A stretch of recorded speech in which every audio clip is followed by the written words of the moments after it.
Kemudian kalau dalam konteks tadi ada motif, ada karakteristik individu, subkebudayaan, juga peran korban. Bisa saudara saksi sedikit singkat saja jelaskan kaitan kalau motif tadi sudah disebutkan, karakteristik individu, subkebudayaan, dan kemudian peran korban. Maksudnya? Bisa saudara ahli jelaskan dalam kaitan faktor tersebut terhadap terjadinya kejahatan. Jadi perilaku manusia yang dipelajari dalam kriminologi yang sosiologis tadi bisa dipengaruhi oleh faktor sosial budaya, antara lain orang bertingkah laku jahat karena mewarisi budaya kejahatan. Itu yang satu. Kemudian orang melakukan kejahatan karena pengendalian sosial dirinya lemah, atau pengendalian sosial eksternalnya juga lemah.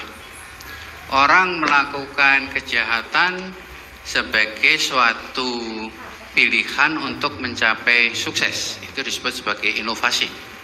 Orang melakukan kejahatan melalui proses belajar, tapi yang ini adalah ketika orang tersebut menjadikan kejahatan itu kebiasaannya, terbentuk karakter jahat melalui proses menjadi orang jahat, ya.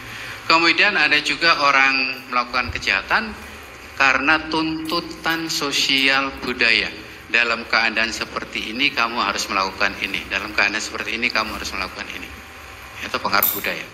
Kemudian ada orang melakukan kejahatan justru sebagai reaksi terhadap label yang diberikan oleh masyarakat. Saya ini bukan penjahat, tapi kok masyarakat selalu menyebut saya penjahat. Akhirnya lebih baik saya menjadi penjahat daripada itu labeling, ya. Kemudian ada juga kejahatan yang merupakan definisi dari yang membuat, terutama penguasa. Ada tindakan yang dikategorikan kejahatan, ada yang tidak. Itu definisi formal, gitu. Dan sering juga ada definisi masyarakat, konstruksi masyarakat. Jadi itu pengaruh-pengaruh tadi yang dipelajari dalam kriminologi. Baik, terima kasih. Itu faktor-faktor yang tadi mempengaruhi orang melakukan kejahatan. Dalam kaitan sekarang kita bicara soal kasus pembunuhan. Ya, saudara. Dalam kaitan dengan pembunuhan, motif-motif apa yang bisa kita nilai bahwa itu bagian dari sebuah pembunuhan berencana atau itu sebagai pembunuhan biasa? Ya. Dalam kaitan tadi kalau saya sempat singgung, tadi sebenarnya ada motif instrumental, kemudian ada motif yang sifatnya ekspresif. Ya. Deposit cepat dengan OctaFX, emang iya? Tahu nggak sih guys, kalau OctaFX itu menjamin semua. Motif instrumental, kemudian ada motif yang sifatnya ekspresif. Ya. Saya tidak menjelaskannya dalam dimensi motif, tapi membedakannya adalah apakah itu reaksi seketika ketika dia marah, atau reaksi yang ada jeda waktu untuk melakukan pembunuhan. Itu yang membedakan di situ. Karena ketika reaksi seketika, melakukan pembunuhan itu dengan alat apapun yang ditemukan di situ, jadi tidak milih-milih, gitu. Tapi kalau ada jeda waktu, seperti tadi saya katakan, ketika mau melaksanakan pembunuhan, ada petir, kemudian dia terhenti. Untuk waktunya sendiri? Relatif. Tidak disebutkan berapa lamanya? Relatif. Baik. Kalau kemudian waktunya relatif, selain ukuran waktu, ukuran apa lagi yang digunakan untuk menilai bahwa suatu pembunuhan ini berkaitan dengan konstruksi pembunuhan berencana atau yang biasa? Ya, jadi bisa dilihat dari ketika dia melaksanakan itu, apakah sudah menyiapkan alat untuk melakukan pembunuhan, bisa macam-macam, ya.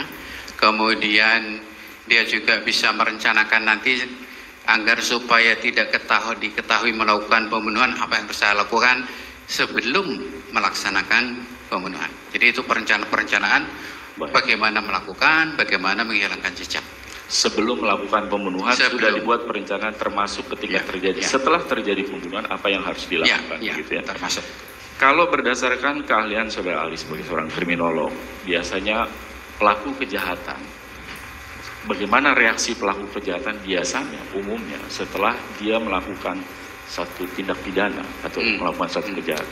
Umumnya gimana? Apakah umumnya seorang pelaku ketika perbuatan telah dilakukan, dia akan segera pergi ke kantor polisi menyerahkan diri, atau dia akan selalu sekecil apapun melakukan upaya untuk mencoba?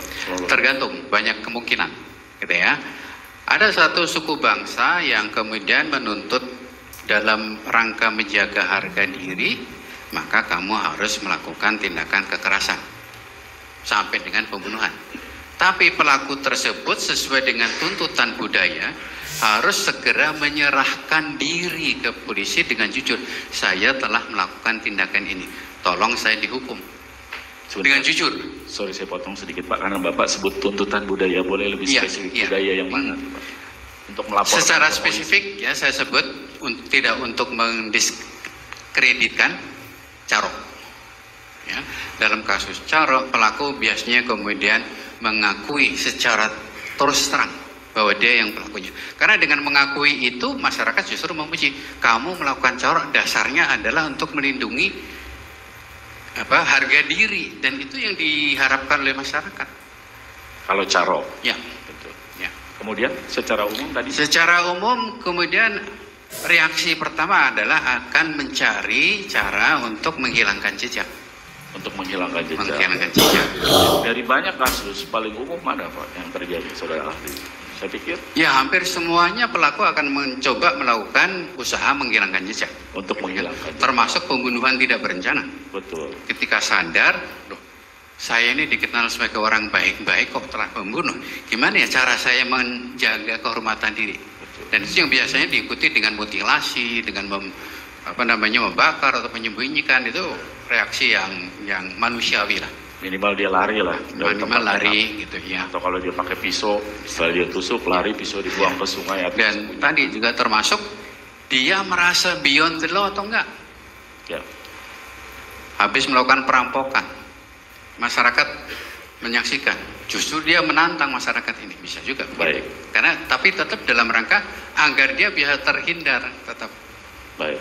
Tadi saudara ahli jelaskan, kalau perencanaan setelah terjadinya kejadian itu dibuat sebelum melakukan tindak pidana, maka itu masuk dalam kualifikasi berencana. Salah satu ukurannya begitu ya, saudara ahli. Kalau dalam fakta perkara ini, ternyata si pelaku tidak pernah menyampaikan rencana apapun setelah terjadinya peristiwa kejahatan. Tetapi kemudian setelah peristiwa tersebut terjadi, tindak pidana dilakukan, terjadi penembakan dalam kasus ini. Kemudian baru diinformasikan kepada masing-masing pelaku yang lainnya bahwa sebaiknya kita segera mengamankan diri dengan cara begini. Apakah itu masuk termasuk perencanaan? Kok bisa? Gimana? Ya, karena gini, sebelum melakukan sudah mempertimbangkan apa yang harus dilakukan setelah itu. Bukan Pak, saudara ahli. Makanya saya koreksi. Kalau tadi kita paham, saudara ahli kan sampaikan sebelum dilakukannya tindak pidana dalam fakta ini, sebelum penembakan, kemudian disampaikan kepada pelaku yang lain bahwa nanti kalau terjadi penembakan yang akan kita lakukan adalah 1, 2, 3, 4 ABCD.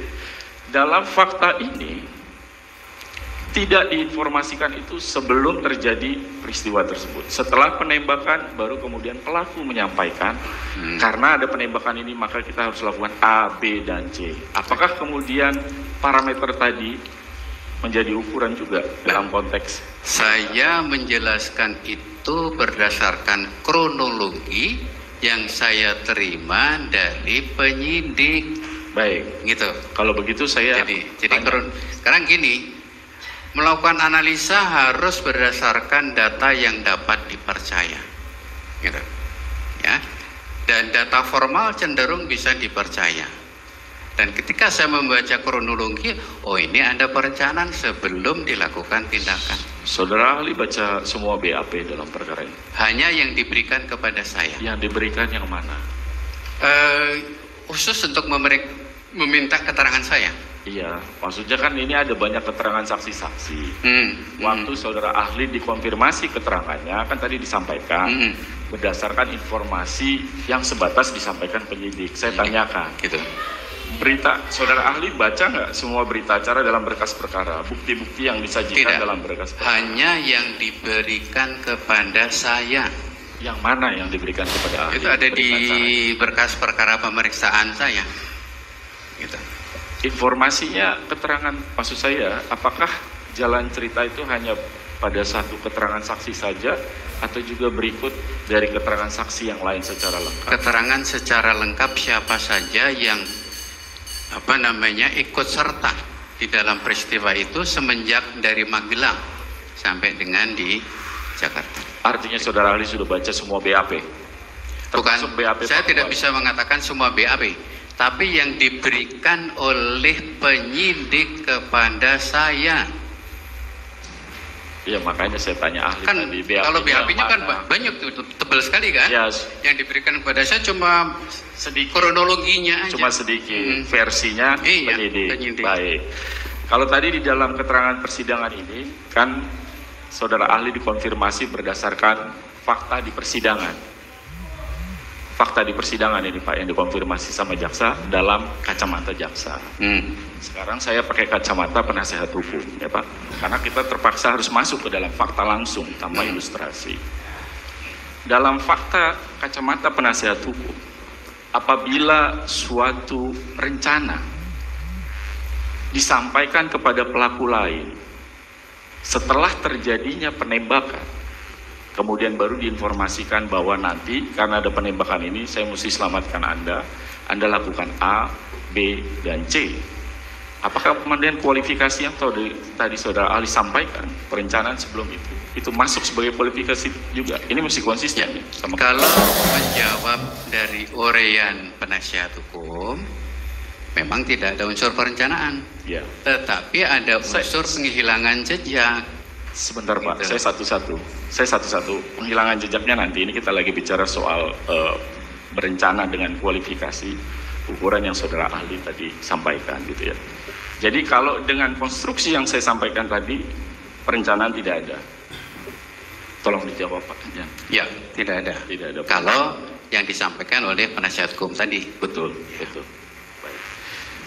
Kemudian kami tanyakan kepada saudara ahli pernah melakukan penelitian secara khusus untuk kasus-kasus kekerasan seksual?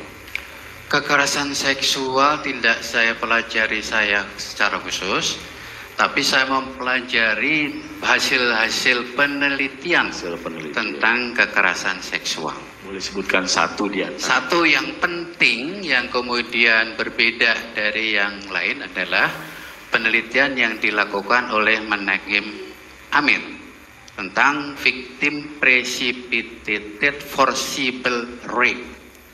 Forcible rape. Ya. Okay. Dalam penelitian tersebut atau dari data lah yang ahli punya dalam studi-studi kriminologi, berapa persen korban kekerasan seksual itu melakukan tindakan lanjutan setelah terjadinya peristiwa kekerasan seksual yang terjadi terhadap dirinya? Kalau tadi kita berasumsi harusnya dia segera pergi ke kantor polisi, dia buat laporan, dia lakukan visum secara formal. Berapa persen prosentasenya? Karena kami juga membaca beberapa penelitian terkait itu. Saya tidak bisa memberikan figur yang pasti, tapi relatif rendah. Relatif karena menyangkut harkat martabat dari seseorang. Karena ketika dia mengalami perkosaan itu kan sudah suatu derita. Dia nggak mau derita itu diberikan atau diketahui oleh orang lain. Bahkan bisa terjadi korban perkosaan ini justru disalahkan oleh masyarakat. Itu bisa terjadi.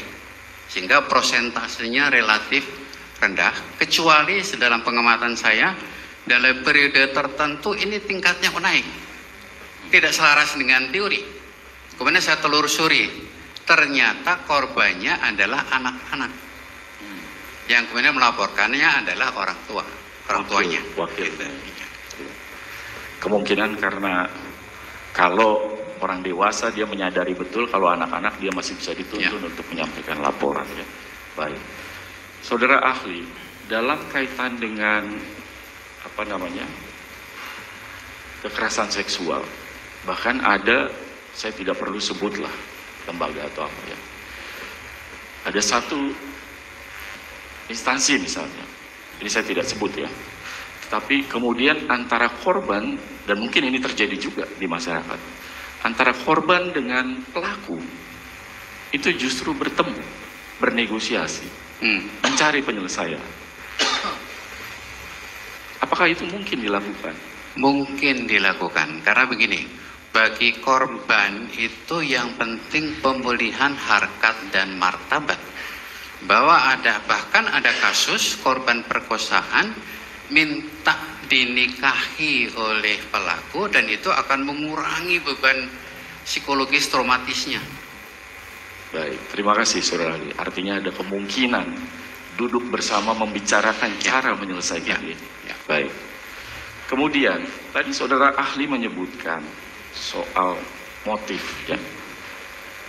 Walaupun itu tidak jadi perhatian. Pertanyaan saya sederhana, apakah dalam kasus pembunuhan, ini karena saya baca juga beberapa buku kriminologi, pasti ada motifnya, tidak mungkin tidak ada motifnya. Saya tidak menyebut motif, tetapi latar belakang yang mendahului, peristiwa-peristiwa yang mendahului. Karena seperti tadi saya katakan, motif itu kadang-kadang dipakai penjelasan secara menyesatkan. Oleh itu harus dicari peristiwa-peristiwa yang mendahului. Peristiwa pasti yang ada, mendahului. kecuali yang tadi tidak berencana, mendadak, tiba-tiba. Gitu. Mendadak, ya. Apabila seseorang pelaku, ini untuk membedakan reaksi yang tadi kalau bahasa ahli spontan, walaupun kemudian jangka waktunya itu relatif, tapi itu lebih pada keadaan-keadaan psikis, situasional. Apabila fakta, misalnya fakta persidangan, apabila sudah ada agenda dari pelaku sebenarnya, pelaku akan melakukan konfirmasi, akan bertanya kepada si korban pada saatnya nanti, masih nanti malam. Dan pelaku juga sudah diagendakan bahwa seharusnya sesuai dengan jadwal rutin, dia harusnya pergi ke satu tempat untuk melakukan aktivitas. Tetapi kemudian dalam perlintasan itu, perlintasan menuju ke sana, dia berubah pikiran. Kemudian seketika itu juga dia mengambil keputusan untuk segera melakukan konfirmasi saat itu, dan kemudian terjadi insiden, tindakan, katakanlah penembakan tersebut. Apakah keadaan-keadaan itu bisa kita nilai sebagai sebuah reaksi yang sebenarnya termasuk juga reaksi spontan? Karena kalau tidak, dia pergi dulu ke sana, dia atur dulu untuk nanti, dia buat satu rencana yang rapi. Itu bagian dari proses menilai atau melakukan definisi terhadap situasi. Apa yang harus saya lakukan? Begini, barangkali di suatu tahapan berubah, bisa berubah-ubah. Mana yang kemudian selalu pertimbangannya, mana yang oleh pelaku dirasakan paling menguntungkan. Oke. Dalam perubahan itu, yang tadi, makanya saya tanya ahli, karena ini dicocokkannya langsung ke dalam fakta. Katakanlah rencana itu sudah dibuat, katakanlah ini kita berandai, kemudian dibatalkan, tiba-tiba dia masuk seperti itu. Rencananya juga mengkonfirmasi, bertanya, mengklarifikasi. Kemudian maksud itu, waktu, kemudian agenda lain, itu tiba-tiba karena dia melihat si korban melintas dan melihat korban tepat berada di hadapannya, dan seketika itu juga dia melakukan tindakan. Apa bisa itu dibilang? Bisa merupakan pemicu, memperkuat.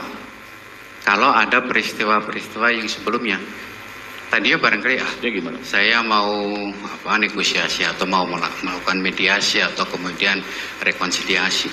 Tapi dalam perjalanan ketika kemudian bertemu dengan calon korban, ya kan, emosinya lebih muncul.